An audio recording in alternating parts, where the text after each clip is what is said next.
Bismillahirrahmanirrahim. Alhamdulillahirabbil alamin wassalatu wassalamu ala asyrafil anbiya'i wal mursalin sayyidina wa maulana Muhammadin wa ala alihi wa sahbihi ajma'in. Amma ba'd. Alhamdulillah, hadirin hadirat rahimakumullah. Usikum wa nafsi bitaqwallah. Qala Allah ta'ala fil Qur'anil Karim, wa may yattaqillaha yaj'al lahu makhraja wa yarzuqhu min haitsu la yahtasib.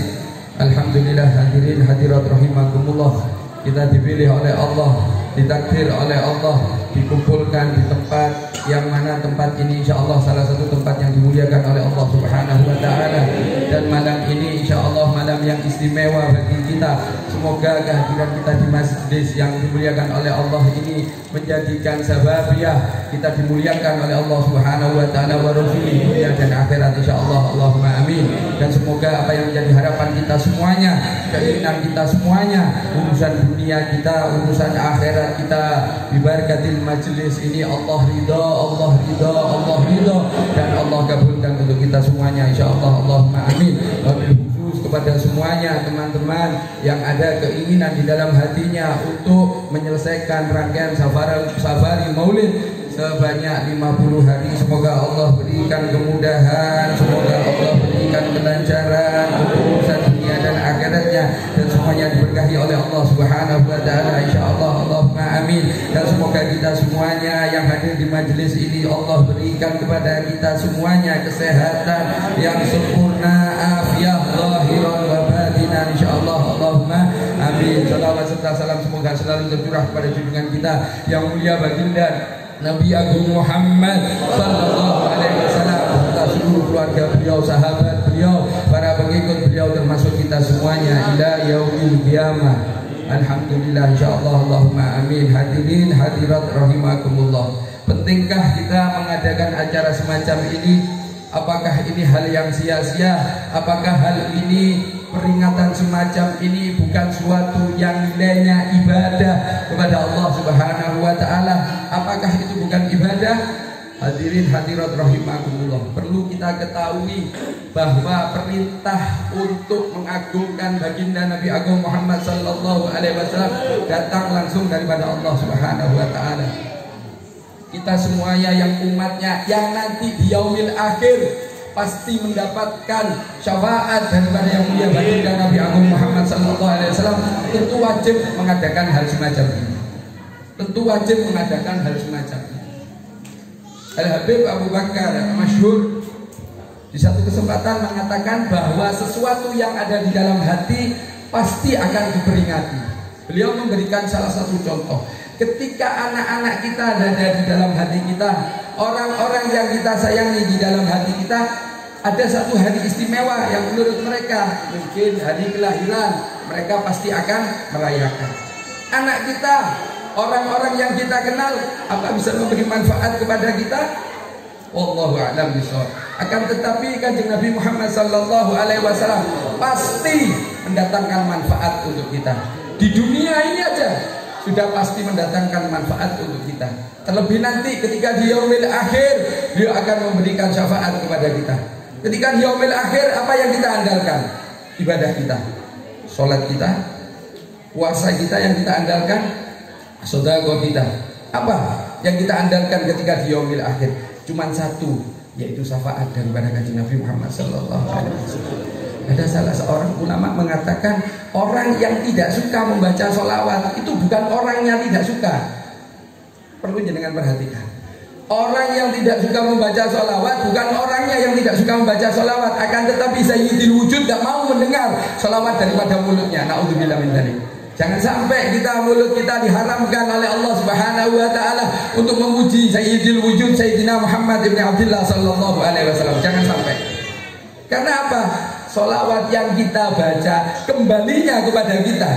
Kanjeng Nabi Muhammad sallallahu alaihi wasallam tidak butuh sholawat kita. Beliau sudah dijamin oleh Allah Subhanahu wa Ta'ala di dalam surganya Allah Subhanahu wa Ta'ala. Bahkan di dalam satu hadis qudsi dikatakan Allah Subhanahu wa Ta'ala mengatakan, tidak akan aku ciptakan seluruh dunia dan seisinya ini jika bukan karena engkau ya Muhammad. Shallu ala Nabi Muhammad. Masih tidak mau memperingati maulid, bahkan mengatakan ini hal yang sia-sia. Buang-buang uang pakai jajan, pakai melati, ada jajanan semacam ini. Sia-sia. Siapa yang bilang sia-sia? Bahkan guru saya kemarin mengatakan semua yang ada di majelis ini penuh dengan barokah. Tidak ada madorot, tidak ada madorot. Bahkan nanti siapa tahu, Allahu a'lam, dikasih gule misalnya, misalnya tidak tahu Pak Samsul kasih ada gule apa enggak ini. Seandainya saya katakan di sini seandainya. Oh, tidak ada gule. Apa Pak Samsul? Sego joto sa'alullah. Amin. Jangan dilihat nasi jotosnya, barokahnya yang dilihat. Nasi joto di majelis maulid jadi barokah, insyaallah. Beliau mengatakan seandainya ada orang kena asam urat, kena jantung, takut makan gulai ketika di acara safari maulid atau di dalam majelis maulid semacam ini, beliau mengatakan makan karena di sini lemaknya baik semua, tidak ada lemak yang buruk, lemak jahat tidak ada, baik semua. Karena barokah daripada Sayyidul Wujud Sayyidina Muhammad bin Abdullah sallallahu alaihi wasallam. Tidak usah takut. Bahkan tadi saya mengatakan kepada beberapa teman, Al-Habib Muhammad, abah daripada Habib Mustafa belum Kediri, ketika beliau akan meninggal dunia, sudah berapa hari beliau tidak pernah makan, tidak mau makan, tidak mau makan. Akan tetapi ketika Habib Mustafa malam-malam seperti ini, malam pulang, kemudian menemui abahnya, ditanya sama abahnya Muhammad, apa itu? Ya, ini jajanan maulid, bah. Jajanan maulid ya semacam ini, ada telo, ini agak istimewa, ada anggur hijau. Agak istimewa, ini ada anggur hijau. Biasanya anggurnya hitam sama merah. Ini istimewa. Jajanan maulid, bah. Diminta sama beliau sambil tiduran, beliau mengatakan ini barokah dimakan. Ini barokah dimakan. Nanti kalau jenengan pulang, biasanya orang-orang jajan ini ditinggal. Jangan ditinggal. Ini barokahnya luar biasa. Bawa pulang, kasih orang-orang di rumah yang belum sempat ada di majelis ini. Insya Allah diberkatin majelis ini, perantaranya daripada makanan dari majelis ini, insya Allah akan mendapatkan manfaat dan barokah daripada Allah Subhanahu wa ta'ala. Jangan meremehkan daripada majelis semacam ini.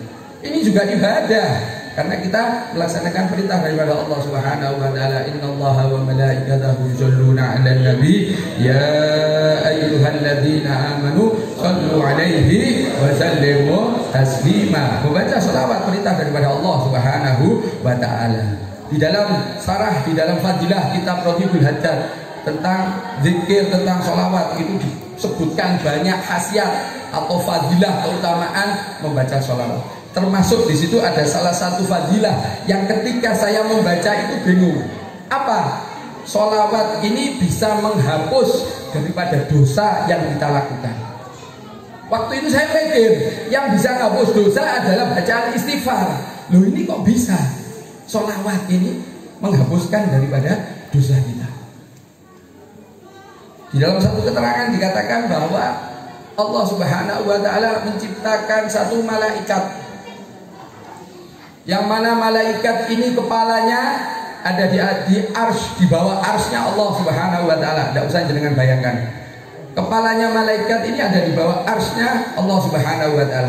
Kakinya malaikat ini ada di bumi yang ketujuh. Bumi yang ketujuh dalamnya. Ketika ada seseorang, dan malaikat ini memiliki bulu yang sangat banyak. Bulunya ini sangat banyak. Ketika ada salah seorang daripada umat Kanjeng Nabi Muhammad sallallahu alaihi wasallam membaca sholawat kepada Kanjeng Nabi Muhammad sallallahu alaihi wasallam, maka Allah perintahkan malaikat ini untuk menyebur ke lautan cahaya. Ketika malaikat ini masuk kepada lautan cahaya, kemudian dia naik dan mengibaskan bulunya, yang mana tetesan daripada cahaya ini diciptakan oleh Allah Subhanahu wa ta'ala. Satu tetes dari tetesan cahaya ini satu malaikat, yang malaikat ini memintakan ampun kepada Allah Subhanahu wa ta'ala orang yang bersolawat kepada Kanjeng Nabi Muhammad sallallahu alaihi wasallam. Berapa ribu dari tetesan cahaya yang diibaskan oleh malaikat ini diciptakan untuk kita yang membaca sholawat kepada Kanjeng Nabi Muhammad SAW, memintakan ampun atas dosa-dosa kita kepada Allah Subhanahu wa ta'ala. Maka jangan pernah bosan untuk membaca sholawat. Dan ini nasihat daripada guru saya, ketika membaca sholawat cantumkan kata Sayyidina. Di luar sana banyak yang mengatakan baca sholawat gak usah pakai kata Sayyidina, Karena Kanjeng Nabi Muhammad Shallallahu Alaihi Wasallam tidak pernah mengajarkan itu, betul. Karena apa? Saking tawaduknya Kanjeng Nabi Muhammad Shallallahu Alaihi Wasallam tidak pernah mengatakan panggil saya Sayyidina, tidak pernah. Akan tapi di keterangan lain beliau mengatakan bahwa Kanjeng Nabi Muhammad Shallallahu Alaihi Wasallam adalah Sayyidina, tuannya para manusia, bahkan para nabi tuannya yaitu Kanjeng Nabi Muhammad Shallallahu Alaihi Wasallam. Terus ketika itu guru saya menjelaskan tentang perkara ini tadi. Coba dibayangkan ketika seorang anak dan seorang bapak, misalnya bapak namanya Sugeng misalnya, ada Mas Sugeng. Lah sak lebar Mas Sugeng ya tak sebut, tidak apa-apa sudah. Ya, terus anaknya namanya Udin. Ya. Ini anak dengan bapak memiliki kedudukan yang berbeda. Tentu lebih tinggi bapaknya ketimbang anaknya. Kemudian anaknya memanggil bapaknya dengan sebutan nama langsung tanpa memberikan gelar. Bagaimana? Apakah pantas? Apakah sopan? Tentu tidak. Begitu juga kepada kita Kanjeng Nabi Muhammad Sallallahu Alaihi Wasallam, yang mana beliau, masya Allah, jasanya kita tidak mungkin balas daripada jasanya Kanjeng Nabi Muhammad Sallallahu Alaihi Wasallam. Bahkan Nabi Abdullah bin Abi Haddad mengatakan, kalau ingin balas jasanya Kanjeng Nabi Muhammad Sallallahu Alaihi Wasallam, saking ini bunyi turun lantaran.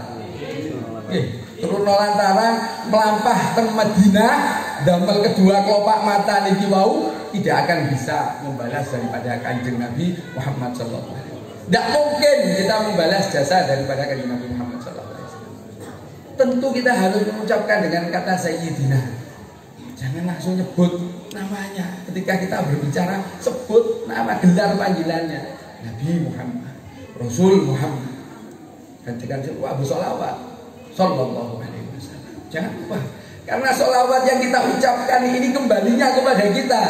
Bahkan di dalam satu keterangan bahwa ketika disebut namanya Kanjeng Nabi Muhammad Sallallahu Alaihi Wasallam, orang tersebut tidak mau membaca sholawat dan salam kepada Kanjeng Nabi Muhammad Sallallahu Alaihi Wasallam. Orang ini dikatakan orang yang bakhil, cetil, pelit, berdidil dan lain sebagainya. Jangan sampai kita dikatakan orang yang bakhil. Orang yang bakhil adalah orang yang ketika disebut nama Kanjeng Muhammad Sallallahu Alaihi Wasallam tidak mau membaca sholawat kepada beliau Sallallahu Alaihi Wasallam.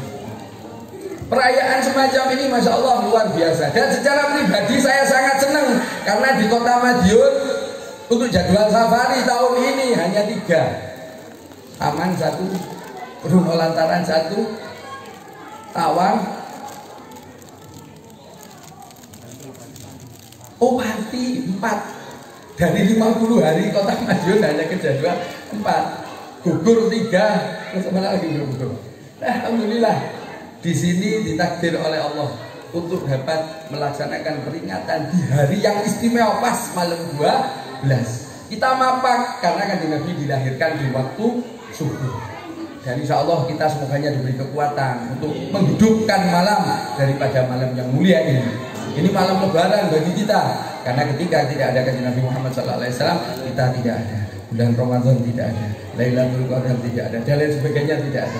Adanya Kanjeng Nabi Muhammad Sallallahu Alaihi Wasallam, keutamaan yang istimewa diberikan Allah Subhanahu Wa Taala kepada kita semuanya. Semoga kita semuanya diberikan oleh Allah kefahaman tentang agama baginda Nabi Agung Muhammad Sallallahu Alaihi Wasallam, dan kita diberikan kefahaman tentang siapa baginda Nabi Agung Muhammad Sallallahu Alaihi Wasallam, dan semoga di dalam hati kita diberikan rasa mahabbah, rasa cinta kepada Kanjeng Nabi Muhammad Sallallahu Alaihi Wasallam, dan semoga kita semuanya akhir hayat kita semuanya kelak diakhiri dalam keadaan husnul khatimah,